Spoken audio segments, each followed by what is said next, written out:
नमस्कार फ्रेंड्स, मैं हूं कुलदीप और आज बात करने वाले हम कैडी फाइलर लेक्चर के बारे में। तो दोस्तों, जैसा कि आप देख रहे हैं कैडी फाइलर लेक्चर, आज हम जानेंगे इसके क्या यूजेस होते हैं, क्या फ़ायदे होते हैं इसके और क्या नुकसान होते हैं, इसके क्या सब्स्टिट्यूट होते हैं और इसको कब यूज करना चाहिए, क्यों यूज करना चाहिए और कैसे यूज करना चाहिए।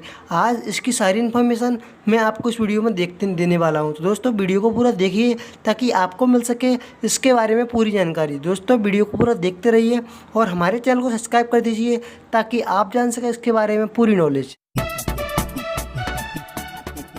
तो दोस्तों, आप देख रहे हैं फ्री फार्मेसी का और हम बात करने वाले हैं कैडी फाइलेट के बारे में। दोस्तों, कैडी फाइलेट तो इसका उपयोग, दोस्तों बात कर ले सबसे पहले इसके यूजेस के बारे में, किसके यूज किया था। दोस्तों, इसके जो इसमें कुछ ड्रग्स हैं, इनका उपयोग हम क्या है मतलब इनके ड्रग्स के आधार पर कर सकते हैं, क्योंकि इसमें जो एलेक्जर में इसमें जो ड्रग्स हैं थियोफाइलिन है और एथोइनेट है और पेपरेजिन है और साथ इसमें इफ्रेडाइन और हाइड्रोक्लोराइड, साथ ही गाइसोपेंसिन ड्रग। तो दोस्तों, ये जो ड्रग्स हैं ये एंटी कफ ड्रग है, मतलब जो एंटी एलर्जिक ड्रग है, इनका उपयोग हम मतलब खांसी जुकाम में कर सकते हैं, प्रेस्टॉम कर सकते हैं, फिर क्रोनिक ब्रोंकाइटिस डिजीज में भी कर सकते हैं और एम्फीसेमा जैसे किसी भी ब्रोंकाइटिस ब्रोंक से जो हमारे ब्रोंकाइटिस से रिलेटेड जितनी भी डिजीज होती हैं उनके लिए हम इसका उपयोग करते हैं। और जो एलर्जर है ऐसी अस्थमा के लिए या फिर एम्फीसेमा के लिए फिर कफ के लिए भी इसको यूज कर सकते हैं। बात कर लेते हैं इसके साइड इफेक्ट के बारे में। दोस्तों, सबसे पहले इसका जो साइड इफेक्ट होता है हेड, मतलब सर में दर्द होना।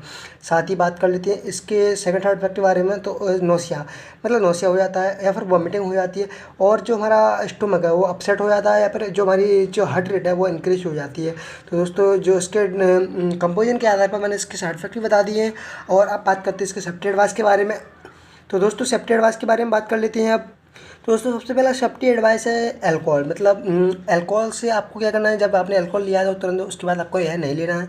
और जब सेकंड की बात करते हैं तो प्रेगनेंसी, मतलब है या फिर लेडी प्रेगनेंट हो उनको, उन लेडी पेशेंट्स को नहीं देना चाहिए जब वो प्रेग्नेंट है उस समय। और थर्ड में बात करते हैं तो ड्राइव के समय नहीं लेना चाहिए। साथ ही किडनी डिजीज़ पेशेंट्स को नहीं देना चाहिए और लिवर डिसीज़ पेशेंट्स को नहीं देना चाहिए। और जैसे मतलब कोई लिवर का पेशेंट्स है और आप इसको दे देते हो तो कुछ साइड इफेक्ट आपको मेकॉज से देखने के लिए सिंपली से मिल सकते हैं।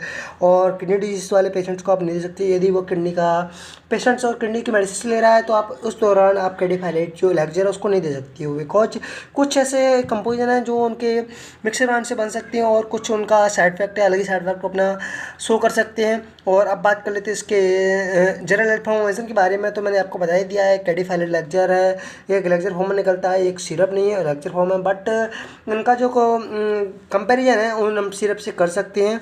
और जो एलेक्जर और साथ जो इसका कंपोजिशन है मैंने बता ही दिया आपको कि इसमें कौन कौन से कंपोजिशन होते हैं। अब बात करते हैं कि ये कितने कंटेंट्स होते हैं, इनमें कितना कंटेंट्स पाया जाता है, कितना इनमें अपशूट किया गया है, कितना इसमें कंटेंट्स पर 5 ml। तो पर 5 ml की बात कर लें तो दोस्तों, जो थियोफाइलिन है पर 5 ml में हमारा 18 mg रहता है, मतलब जो पर 5 ml में 80 mg, मतलब जो 10 ml की बात करें तो इसका मल्टीप्लाई करते हो 160 mg हो जाएगा। और जब सेकंड नंबर की बात करें तो इफेड्राइन हाइड्रोक्लोराइड जो एपेटन HCl है, इसमें 12 mg पर 5 ml 12 mg होता है। और गाइसोपेंसिन की बात कर लें, हर एक नॉर्मल सिरप में, हर एक नॉर्मल एलेक्जर में 50 mg के अबाउट पाया जाता है। ऐसे ही यहाँ पर इसमें भी 50 mg ही डाला गया है। और जो फ्लेवर्ड बेस है वो है एक क्वांटिटी बेस पर डाले गए हैं, क्वांटिटी बेस पर इस पर फ्लेवर्ड लाए गए हैं, क्वांटिटी बेस पर इस पर इसका जो वाटर सोल्यूबल है उसके क्वांटिटी बेस पर किया गया है। अब बात करते हैं इसके एल्कोहल के बारे में। दोस्तों, जैसा कि आप जानते हैं कि कफ रेमेडी जितनी भी कफ सिरप आती है या फिर अस्थमा के सिरप आते हैं, उनमें अल्कोहल उतना ही ज़रूरी होता है, उनमें उतना ही नीड होती है अल्कोहल की जितनी कि मतलब किसी पेशेंट को, कि दोस्तों ब्रोंकाइटिस से रिलेटेड जितनी भी हमारी डिजीज़ होती हैं उनको एक अल्कोहल की ज़रूरत होती है। तो इसमें भी अल्कोहल यहाँ पर 10.44% सॉरी 10.44% वॉल्यूम बाय वॉल्यूम मिलाया गया है। तो दोस्तों, और ये इसकी जो मैन्युफैक्चर है वो कर रही है जायडस फोर्जा। तो जो इसकी मैन्युफैक्चर कर रही है जायडस फोर्जा, और जो इसकी जो मार्केटिंग कर रही है वो भी कर रही है जायडस हेल्थ केयर और यहाँ पर जो इसकी प्राइस है, प्राइस तो यहाँ पर बहुत ही यहाँ पर लो दी गई है, बहुत चीपेस्ट प्राइस की है। 56 रुपीज़ में आपको यह मिल जाती है। तो 56 रुपीज़ में यदि कोई आपको अस्थमा की, एम्फीसीमा की या फिर क्रोनिक ब्रोंकाइटिस डिजीज़ की आपको मेडिसिन मिल रही है, तो दोस्तों इससे अच्छा मैं नहीं समझता कि कोई और मेडिसिन आपको मिल सकती है। दोस्तों आशा करता हूँ वीडियो पसंद आई। वीडियो पसंद आई तो लाइक कर दें और शेयर कर दें और चैनल को सब्सक्राइब कर दें ताकि आप देख सकें हमारे लेटेस्ट वीडियो सबसे पहले।